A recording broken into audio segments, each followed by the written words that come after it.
I think maybe if I were a New York PD copper, I would tell you cops and robbers, but I was with LAPD, as most of you know, so it's cops and showbiz. And just to try to entertain you a little bit on a Saturday afternoon, I'll tell you a couple. When I was working in Wilshire Station, one night, many years ago, I was in plain clothes, dressed like this, except for we wore neckties. We're in a plain car, but everyone knows we're cops, you know. Plain wrapper car, two guys in suits. Who else are going to be out there at night, you know? And two guys in a parked car. We pull up. I go to the passenger guy, pull him out. My partner goes to the driver. And this guy looked familiar, and I said, "Let me see your ID." He gave me his ID. And I said to him, when I looked at his license, and he was babbling, "We weren't doing anything wrong. We weren't smoking dope. We just came out of this actor's studio. We're aspiring actors." And I said, "I know who you are, Mr. Blake."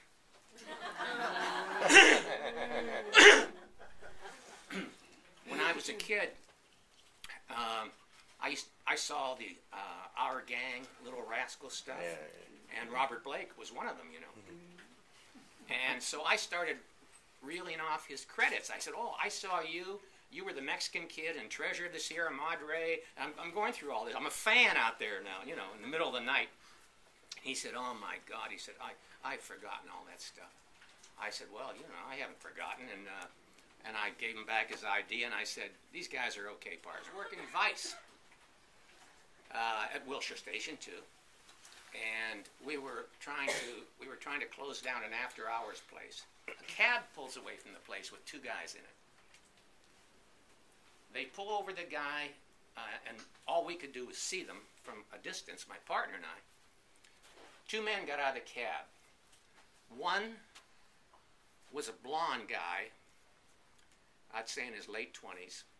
The other guy was well known to every cop in the country because he did his stand-up routines at the expense of cops, you know, pigs, all that stuff. It was a comedian who was played in a movie by Dustin Hoffman, and his name was Lenny Bruce, if any of you remember. And everybody's so excited. This is Lenny Bruce, and he left a bag of pot on the seat of the cab when he got out. One of them did. And neither one of them would own up to it. And that was you know, marijuana was a bigger deal back in those days. And they were going to go to jail. They wouldn't own up to it. Take them both. So Lenny Bruce is hooked up. He's handcuffed. And the other guy is an Englishman. Well, he's a Brit. Turns out he was Irish, actually. And he starts appealing. You know, who's in charge, he wants to know. And we point to our Irish sergeant. And he goes up to him, to the sergeant, and he says this, basically, I'll paraphrase. He said, "You don't know who I am, but you will. The whole world will know, because I have just made a motion picture that's going to be one of the greatest motion pictures of all time. And if you arrest me now, on the verge of the release of this picture, and that's why I'm in your city," he said, "to publicize it." He said, "You could ruin that career, ruin it." He looks at our sergeant and he says, "Haven't you ever had a weakness over which you sometimes had little control? And maybe you indulged that weakness. Would you want your whole life to be ruined because of it?" And the sergeant said, "Unhook that guy. Throw the pot down the sewer and let them go." Let him go. And it turns out that Lenny Bruce, as far as I know, from then to the end of his life when he died of an overdose, never did jokes anymore where he dissed cops the way he used to all the time. Wow.